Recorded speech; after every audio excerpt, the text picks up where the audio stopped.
Welcome back, fellow armchair generals. This is Gamer 1745 here with my continuing playthrough of Hearts of Iron 3 with Black Ice 8 and Third Reich events. Well, yesterday I was making basically this episode, and I had a lot of good stuff to say. Several things prompted it as I was going along, talking about some of the technologies. I sort of kind of forget, but I remember it was pretty good. And I was getting to nearing what the end of the episode was, and boom, I lose power. Everything gone. Just the way it crashed the system.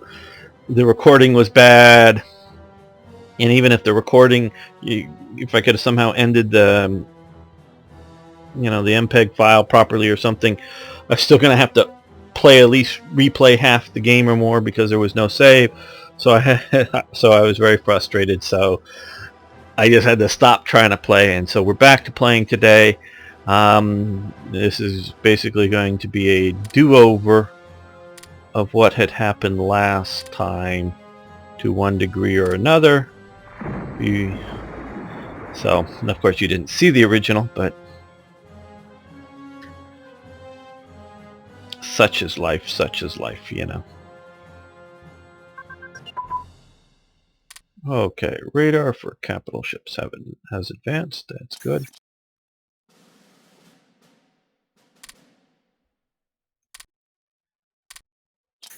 Large warship radar. Now we've got Vichy France got its colony back. I noticed once it Brazilian surrender event happened.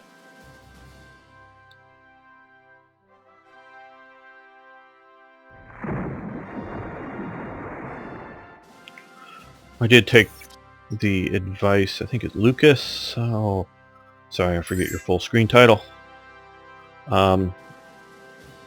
Building a click over here to no, cancel. Yeah.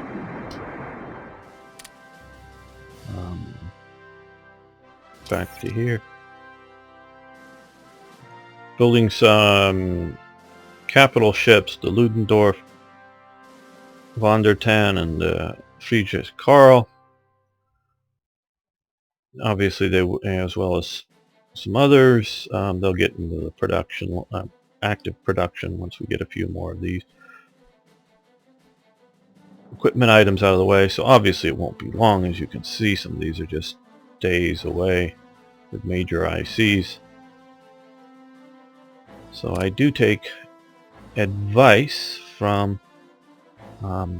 viewers. No, I don't always. I mean, this is not a play by democracy, but I do listen to you guys, so I do appreciate it when you do post, and so don't be too frustrated if I don't take your advice, but I do pay attention. Okay, so that's grayed out, so we'll switch over to that, and we're now good enough friends with Argentina that they want to give us transit rights, which is great, which means we're moving closer. I do believe just simply by doing that it actually increases their slide into the Axis. Yeah, we're losing some of these provinces here. It just takes a while for our Africa Corps. And I'm sending... Let's send... I think I have another mountain division here. Yeah. We're going up into Peru. So...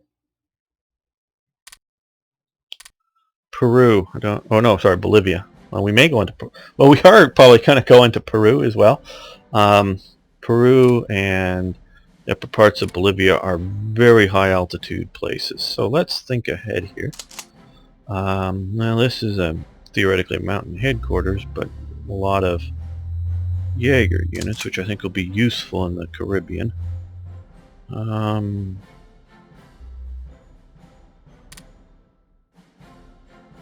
Well,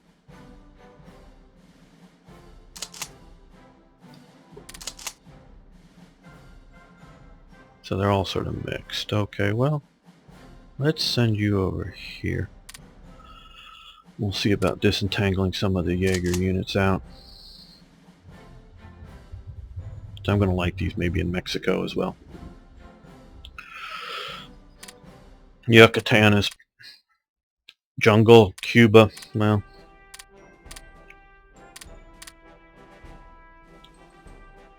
we'll see. We're getting some more of these guys here.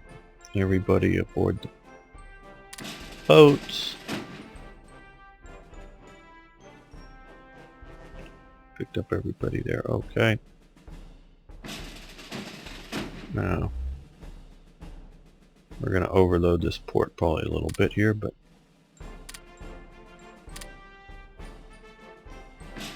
okay, these guys, they can get out here and patrol. Confront anybody who's trying to intercept our transports, our supply transports particularly. Medium bomber prototype, which means we get to shift another one over here. And medium tank destroyers. These would be, I presume, look it up. Okay, and we grayed out as well. Things like the Jag Panzer IV, those type of things. I would call that a medium tank destroyer. We're just not going to build any infantry support tanks, so we don't need to do that. I'm just refused to build a super heavy, ridiculous armor. I take that as being something like the mouse or the tortoise or something stupid like that. Okay, well,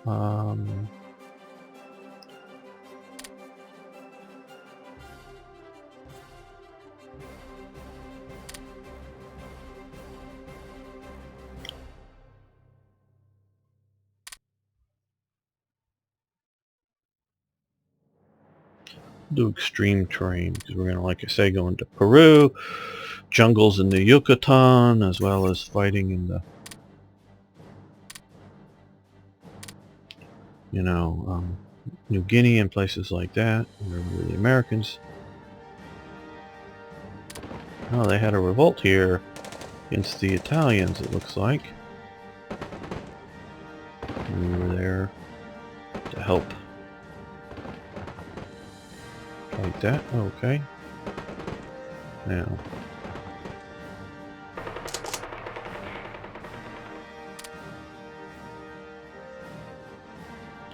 Oh, since one of them is out, we need to do it this sort of way, I think. And I think that's it here. On board the ships, and we're going to go over here and pick these guys up. Oh, I think I went over my plans at the last episode.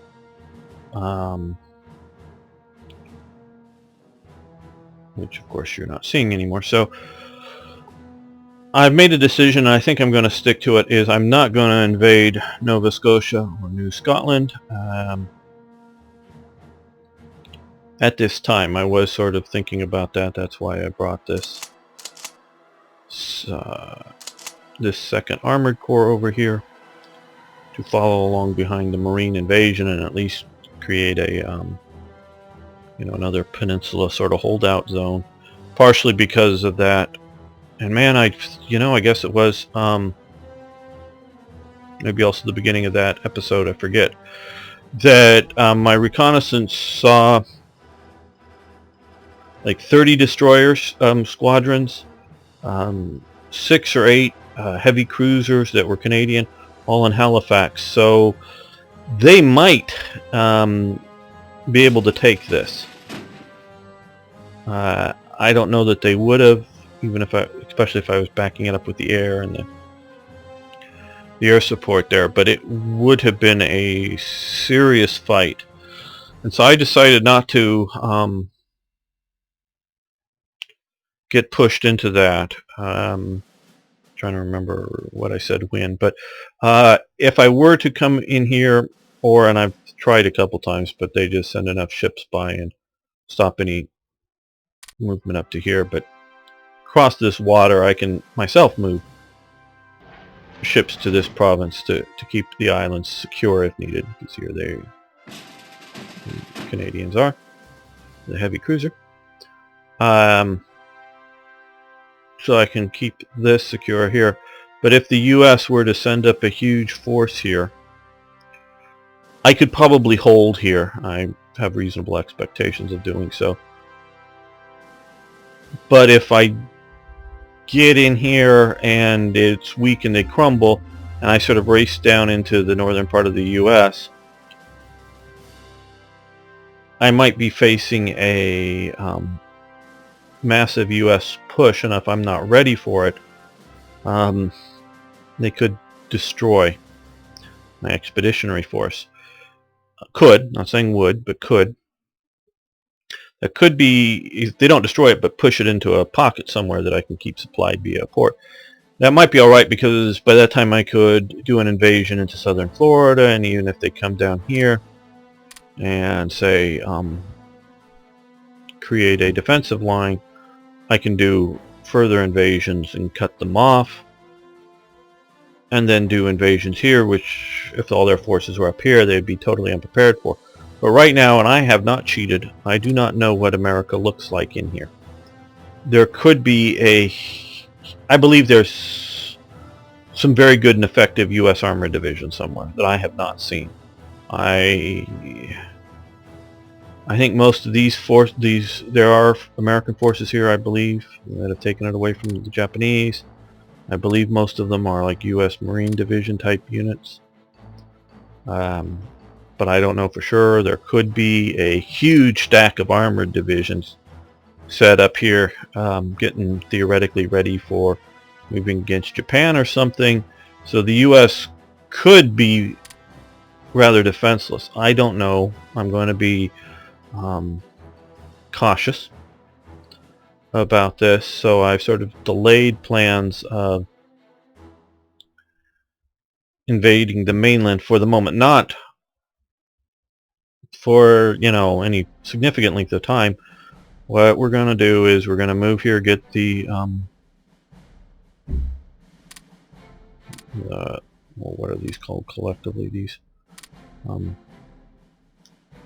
I forget, not the West Indies, but these colonies here, move up through, capture these islands, including Puerto Rico, probably Dominica, skipping Haiti, of course, and at least getting a foothold, probably securing Cuba, so that we can look at the situation. To the best of my knowledge, a country like Mexico will only be occupied by Mexican troops at this time, sort of like Brazil. But sort of like Brazil, once the fight started in here, Bolivian and maybe even Peruvian troops will enter the battle eventually. So the initial landings will be opposed simply by Mexican troops.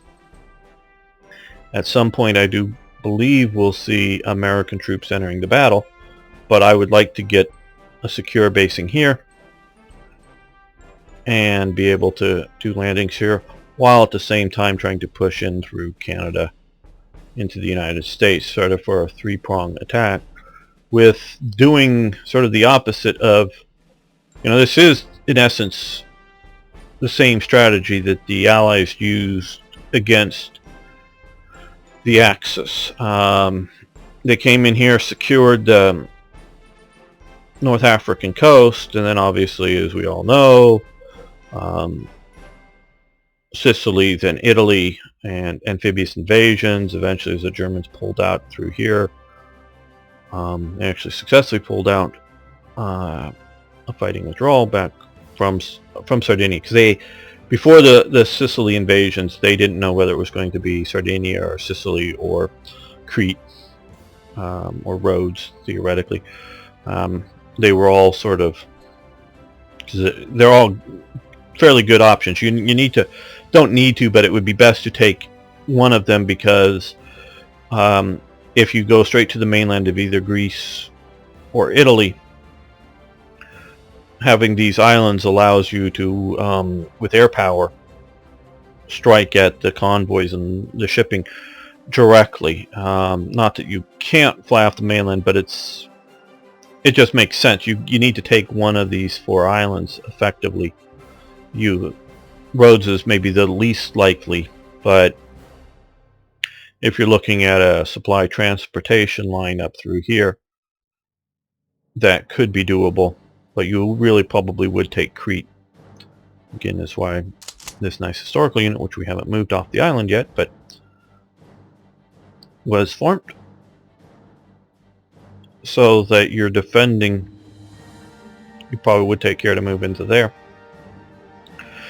And of course you couldn't come from Tunisia to Sardinia for landings in central Italy if you wanted to.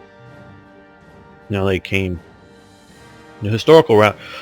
But once you take one or more of these islands, so Germany had reinforced Sardinia, Germany and Italy, but Germany was the only ones interested in withdrawing by the time Etterling, von Singer und Etterling, I believe I'm getting his name right, was the general in command in this region, was able to do a withdrawal out of Sardinia, across the water to Corsica, and then out of Corsica successfully getting all the units and the equipment across to mainland Italy without being any significant interruptions by the Allies.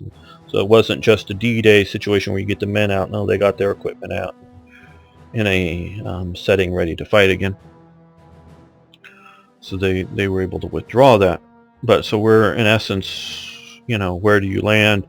Once you land here, then several invasions around the flank of any defensive line. They've got a garrison Greece, and then once you take the southern part of Italy, you got to start garrisoning the Yugoslav coast, and you also got to garrison the south of France. Well, once we get Cuba and the Bahamas, the U.S. starts facing that. Do we move in through, the south here? Or do we come up through short range into the Florida? Or do you come up the southern Atlantic coast? Would all be open to us.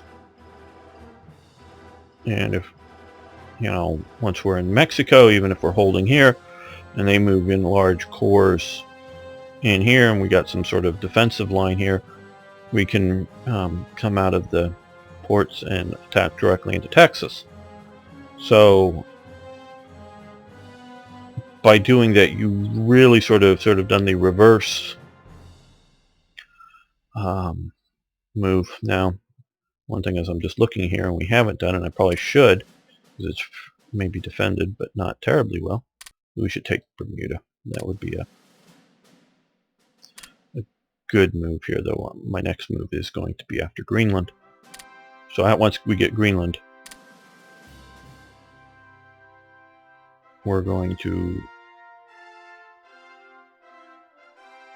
come after it with some of these units. Bermuda. But so the American defense of Great Oceans just disappears, and if we can move faster than the Navy can react, we can get in and get some of these ports and secure them. So we're going to turn things around on the U.S. and hopefully deny them the ability to concentrate their forces. So that's sort of the current plan. So we're going to move up, coastal hopping. We're probably going to ignore mostly, at least, Colombia, though of course looks like we're going to move up if infrastructure comes. Well, it doesn't look like it, so we're going to eventually take out Peru. So the U.S. has its base here. So that's sort of the plan for the conquest of America. I think it is very doable, both in this game as well as what historically could have happened. It's a complete... It is nonsense, and I do mean that, nonsense. And I just don't understand whether it was... And it's not just Hitler. I mean, we often focus on Hitler. We know Hitler consumed a fair amount of American movies, whether they were dubbed or subtitled into German. He was a big fan of...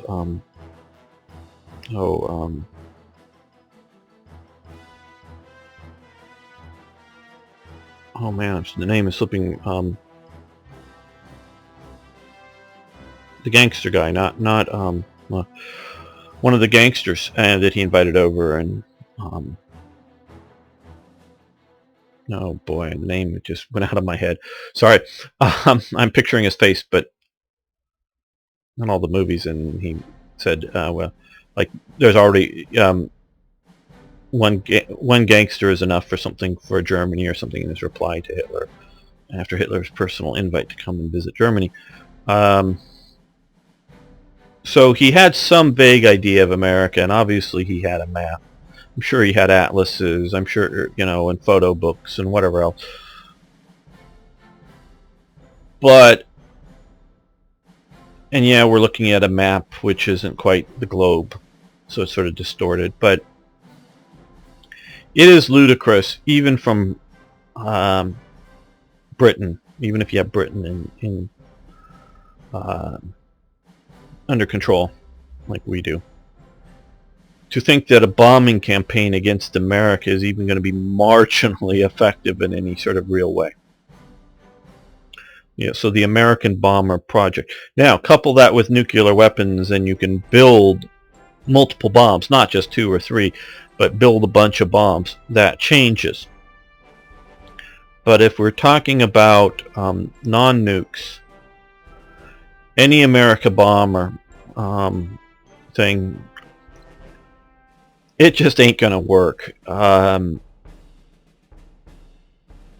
You can argue that Germany's bombing of this, mostly this part of, they did reach a few other places, and they did come from Norway and other bombing, but the Germany's strategic bombing attempt at Britain didn't work because they didn't have the right type of planes and whatever.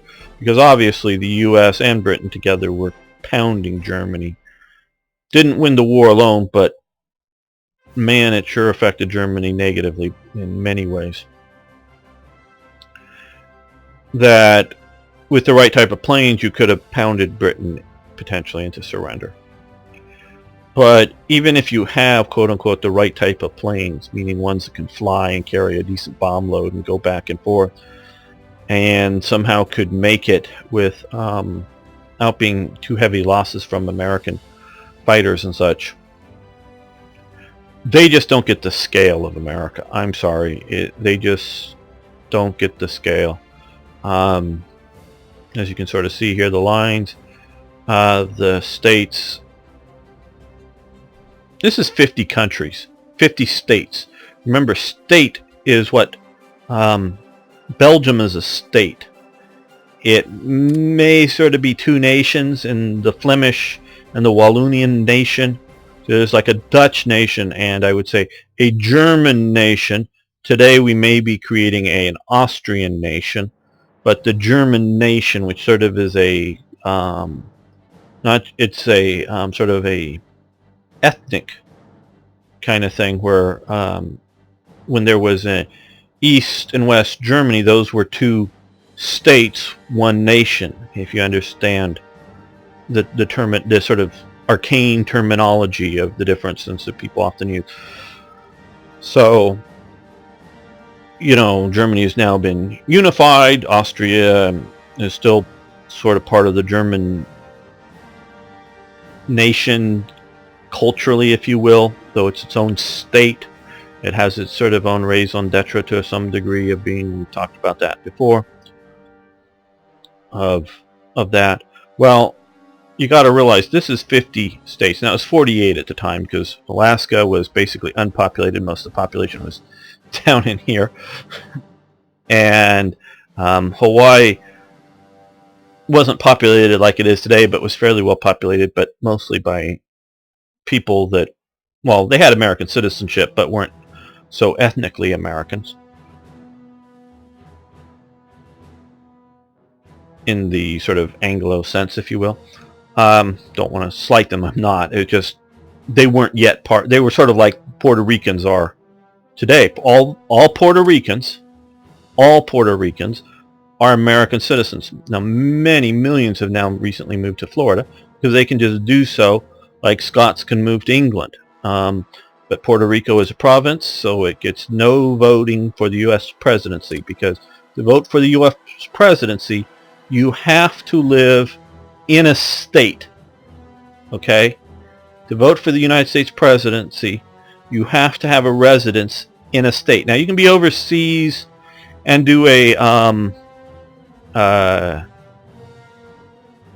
absentee ballot. A lot of people in Israel who have dual citizenship theoretically also have a, often in New York, a lot of them, but also other places will put on an address of a relative that if they were in the United States, that would be their residency. Though they may have not been back to the United States for many, many years, but they're voting in the New York, technically they'll be voting in the New York state, or in this, state of Tennessee or Kentucky.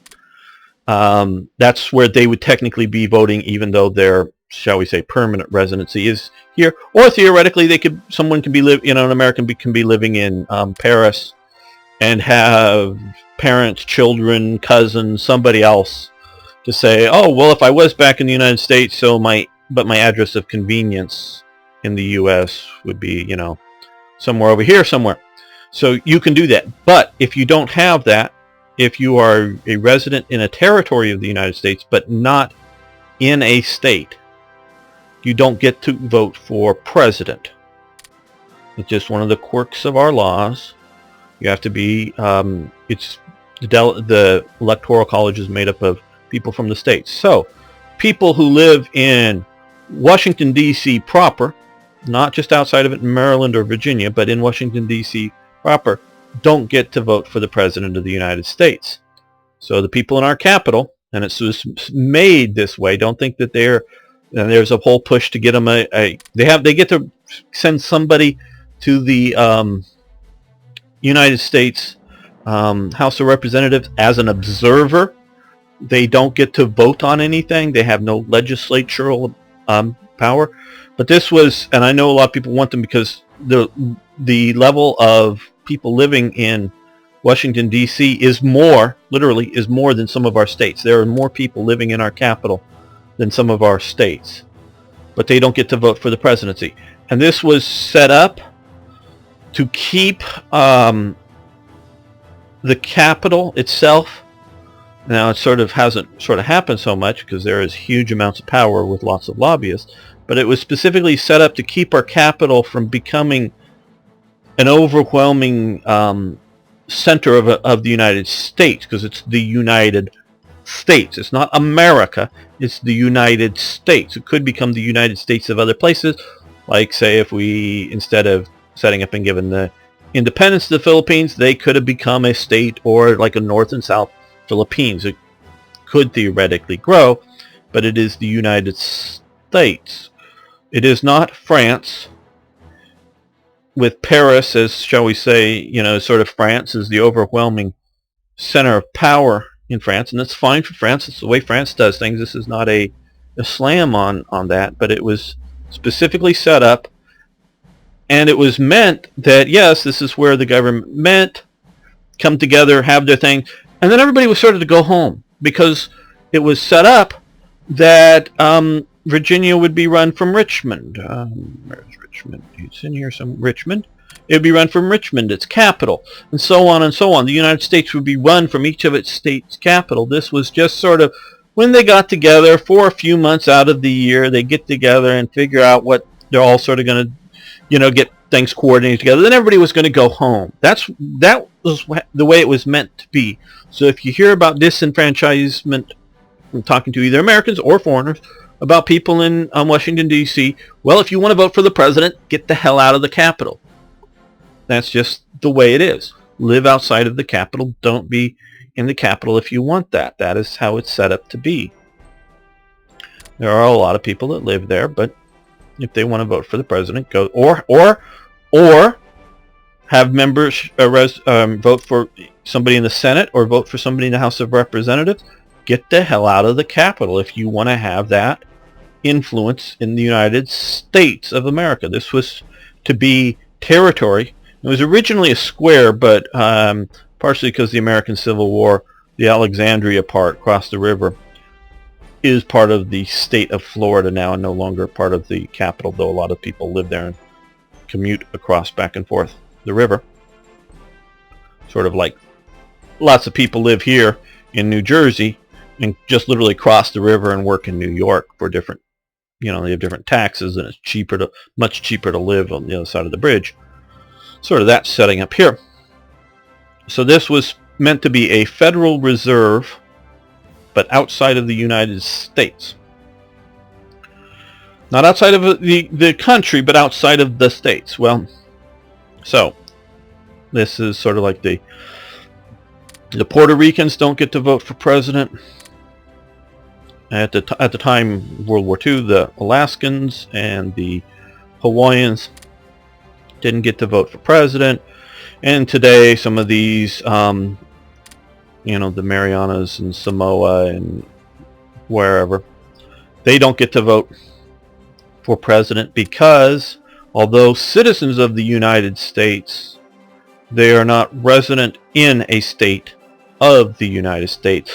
But again, if they want to have that vote, they can any one of them, buy an airplane ticket and fly to any part of the United States and have equal citizenship rights to anybody else. This isn't a two-tiered system of status. It isn't based on ethnicity, because if I were to move and have as my only address here in Washington, D.C., then I couldn't vote for any of those offices. I could vote for the observer, and I'm pretty sure Puerto Rico also has an observer. There's enough of a population, has an observer member in the House of Representatives, but again, he doesn't vote.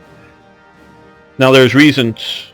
I would be happy if we wanted to create the state of Puerto Rico and the Virgin Islands for the United States, and then give them a senator or two, give them a couple of senators and give them membership in the House of Representatives.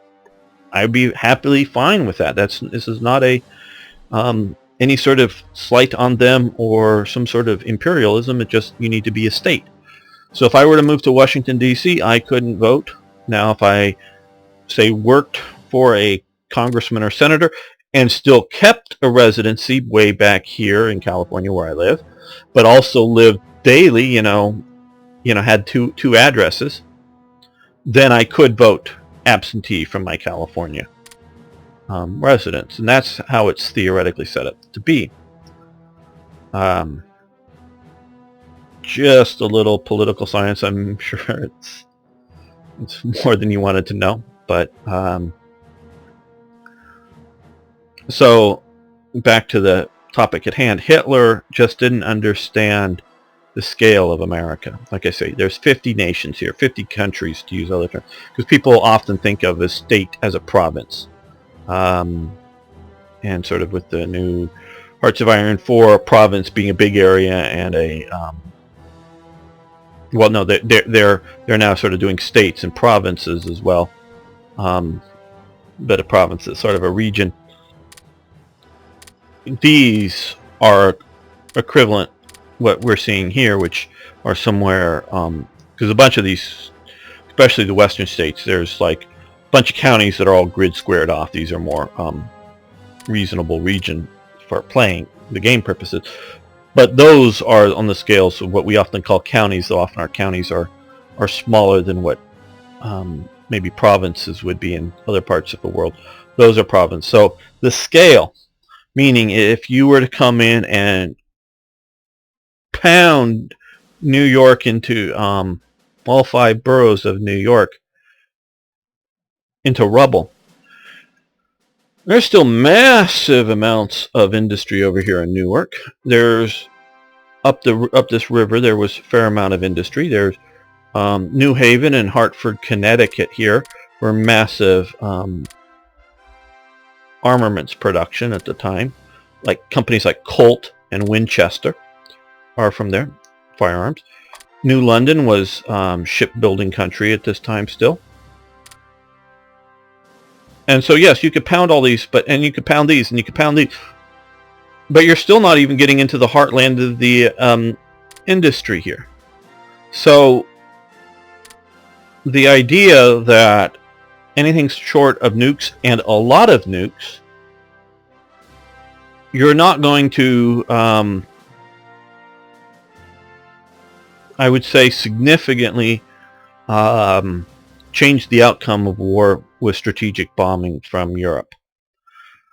What you can do, and what you can try to make a so whether they were just people like the Horton brothers who wanted to design cool airplanes, and I really think that was a lot of their motivation, not that they weren't patriotic, but they were one of the people that were working with a flying wing long-range bomber and putting plans towards Goering.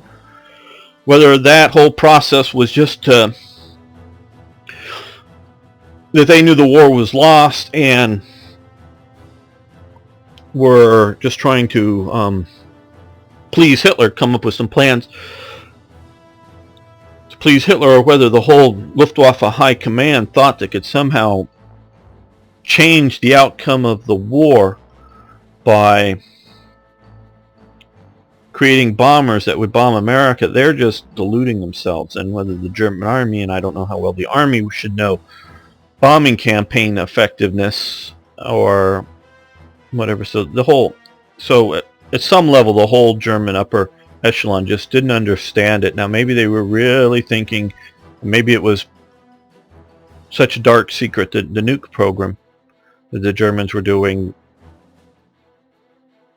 that it was really, without saying it, without putting it in writing, with just a few words to a few people, we're building a super bomb and we just need a bomber to do that, and if we have this, our super bomb will destroy destroy whole cities, but don't say anything, we just got to build it. So maybe there was talk that was verbal and not in written record, and within some of the key guys here, not the field marshals and the people fighting the war, but the guys here, maybe they thought that we got to build the infrastructure because we're also building the bomb, because to have the bomb and not being able to get it to where it needs to go, won't help. So that may be the case, but without that, it's useless.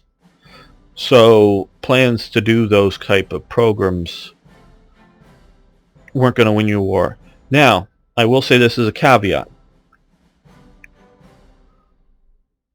I've used the term significantly and changed the outcome of the war. It would not have changed the outcome of the war, and it would not have been a significant change.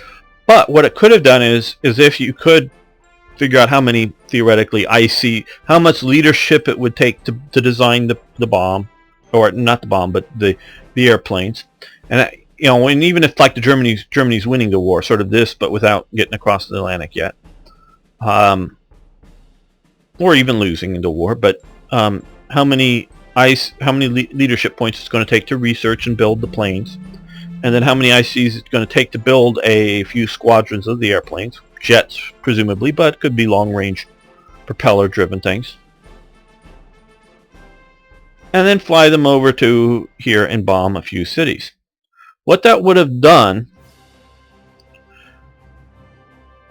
is made America react to it, partially because we're a democracy. I mean, we're a constitutional federal republic, but we have, we're a democratic form of government. And partially because the leadership really does care about both what the American citizens themselves, they really do, as well as what the American citizens think. They can't just go, oh, take it take it on the chin, we're going to continue fighting the war. What they would have done is shifted a massive amount of resources to defend against the attack. Even though the attacks weren't going to effectively change the outcome of the war, they would try to put up fighters to intercept them, and if they're fast-coming jets that are high altitude, they would immediately start trying to build and research those more so than they were already doing so. They would set up anti-aircraft guns to try to shoot at them. They would have done much more civil defense shelters. They were doing all kinds of, blackouts to deal with submarine and such. And on the West Coast, particularly earlier war, they were doing a lot of stuff worrying about a Japanese invasion. But they would have done a lot of civil defense, a lot of manpower would have been used. So it would have been a shift of 100 or more ICs plus a lot of manpower into a defensive reaction. It might have slowed up a major invasion of Germany or something, but I don't think so. But it would have been a shift of manpower to other things. So it's sort of a cost benefit. If you're going to cost 50 ICs but make America use 150 ICs to defend against it, that may be a reasonable calculation. But it doesn't necessarily in any way change the outcome of the war, I don't think. It just sort of more useful than costly, maybe. I'm not saying it is, but they may make the calculation that it is more useful than costly. It's like the submarine warfare that I've been pursuing with the Allies. I do think it has helped us in Asia here because we were able to get Singapore and a bunch of these other islands, and I'm sure the Japanese were able to, because the British just didn't have the transports to transport the supplies to these islands here, so the British have been able to defeat. And like when we came into here, we took these guys. They were Royal Marine divisions. They could have defeated us, but they had organization levels of 0 because they were out of supply. And so that did finally do that, but that did not materially affect, in my opinion, our invasion ability here in Britain. What it did do is it did mean, I guess, that building these subs killed more ICs than it cost to build them. So it kept Britain and the US from building more bombers to bomb us, or more fighters to win the fight. So it's sort of a cost benefit. It's not which the Germans tried, and which I have not tried, disrupt British national unity, so that they surrender in essence from a U-boat campaign. It was just something that was, on balance, better for us than it was for them by sinking more ICs than it cost us to build them. Sorry, this episode has ended up being more of a talk than a action, so let's get a few days here, hopefully.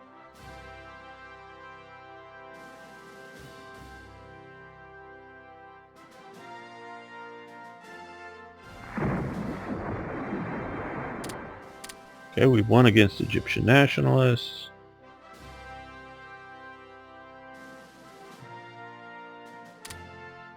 Okay, I think we have.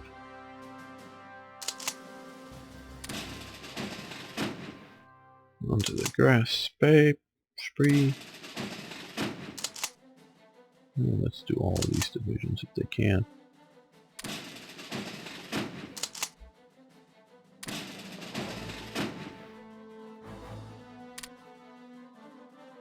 Oh yeah, straight into the invasion there.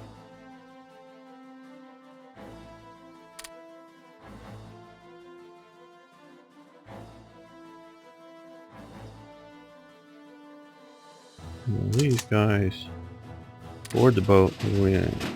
They are subject to air attacks, so hopefully they haven't been. Where here we do have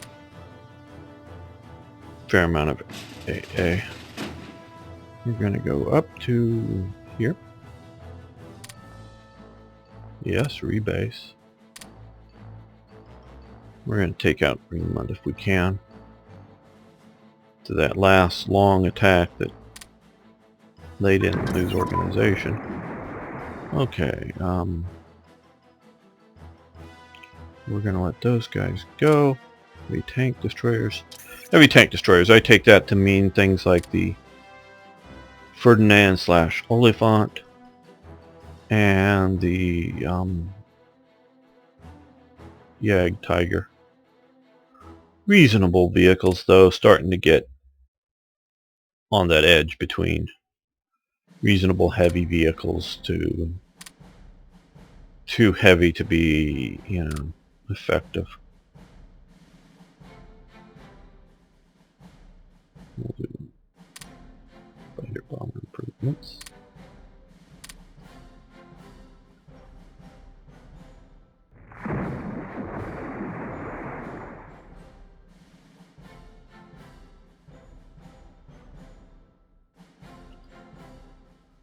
What are we doing here? Okay, we're just last time I did this episode, I got all the way into the next month. Talk too much. Okay, cruiser anti-aircraft, that's great. We want to protect the cruisers.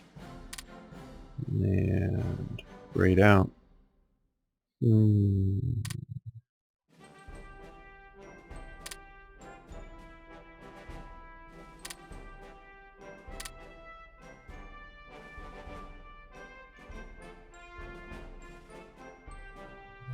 It will improve our toughness.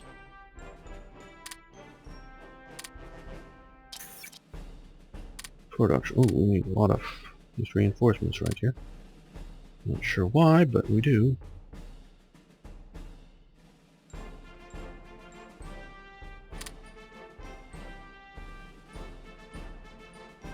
Okay, set these guys over here. They're not organized up yet. We may come in and... Okay, the Japanese have got that. We may fly in reinforcements there or use them to airborne into one of these other. And speaking of that, let's get these guys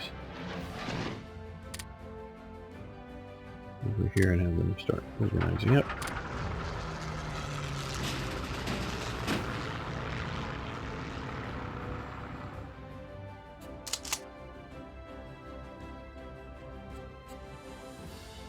We are moving supplies in, aren't we? I hope.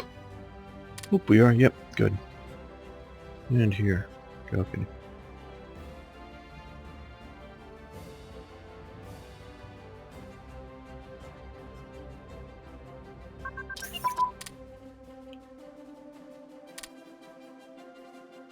Battle of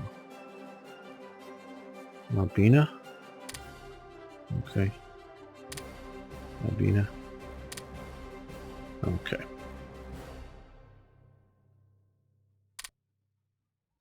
So we've got them surrounded. And we didn't land in the selected province they're defending. Okay, this is back to being something reasonable.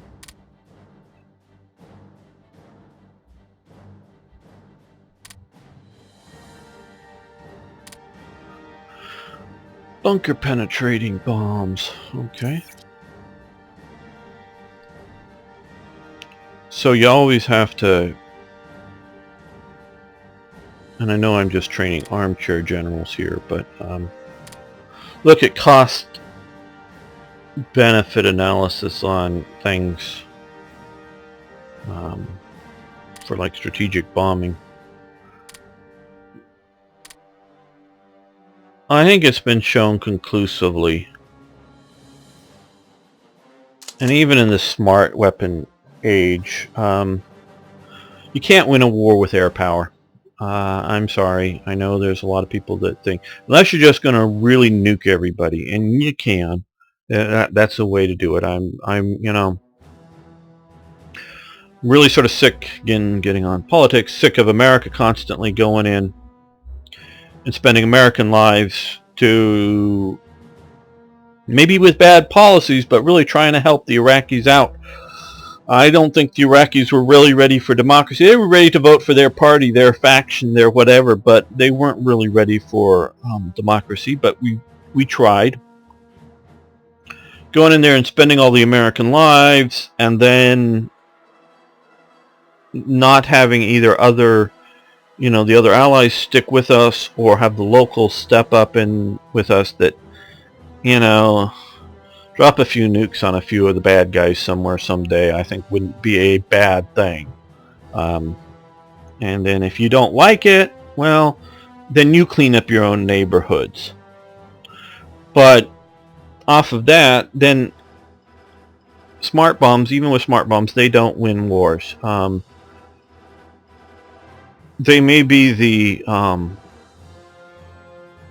the overwhelming thing that allows the ground forces to go in with little or no casualties and mop up what's left. Yes, that, we can look at some of the recent Iraq situations, the first Gulf War, in which U.S. air power devastated the Iraqi forces' ability to supply themselves, so that by the time the Americans and the other allies showed up, the Iraqis were just wanting to surrender, because every tank was blown up that the Allies could find within certain regions. And so the Iraqis learned that if you're near a tank, you'll get blown up, and you don't have any food or water after a while, so surrender to the Americans to be able to drink something. And then later, when we went in for a second time, we're able to win just about any fight with overwhelming firepower from the air. That's very true, but you still need the ground forces. In the sort of Serbian, Bosnian, Croatian breaking up of Yugoslavia, air power wasn't used to devastate Serbia like it could have been.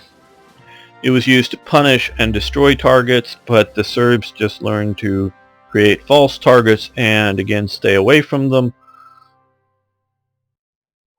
And so if you set conditions that allow them to some degree to stay in power, if not win all their objectives, you can get a peaceful negotiation out of it, but it doesn't truly defeat your enemy. So air power alone, whether it's the new smart bomb, the new bunker buster, the new whatever, it doesn't win the wars in the sense of air power alone. It can create the conditions that the ground forces can go in and mostly just occupy.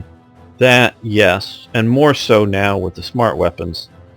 Particularly here, you still need heavy ground fighting from Guernica in Spain through to the end of World War II in both the Pacific and the Atlantic. I know I've started the opposite one. The Japanese were ready and prepared mentally to fight for Japan until the nukes dropped. The populace was ready to fight it out. They would have lost badly, but they would have possibly into the millions, but that's probably a bit high. But in the tens or hundreds of thousands of American casualties, probably maybe millions of Japanese, but caused lots and lots of U.S. casualties, but they were going to lose. It was only the nukes that finally allowed the Japanese emperor to basically have a coup against his own government that was trying to have a coup against him, and to be able to surrender, give them enough face-saving situation to allow them to surrender. And part of that was also, for Japan's thing, was that they still had a fairly large army at the time, in China and wherever else. They didn't necessarily see themselves as beaten. They saw their navy beaten. They saw their air force beaten. But that didn't necessarily mean Japan, I think, in their viewpoint, was beaten. But, they were. And so, that was naval and air power, along with lots of ground power, taking a lot of these islands. that did it. So that's what you need that. So with that, I'm going to end this episode. Thanks so much for watching. Thanks for liking the videos. Do appreciate that. Please post comments if you disagree with my views of air power or other things. You want to give me good reasoned arguments. Love to hear them. I could be wrong, or I could try to take your argument down if I think you're wrong. I enjoy those kind of civil debates. So see you next time.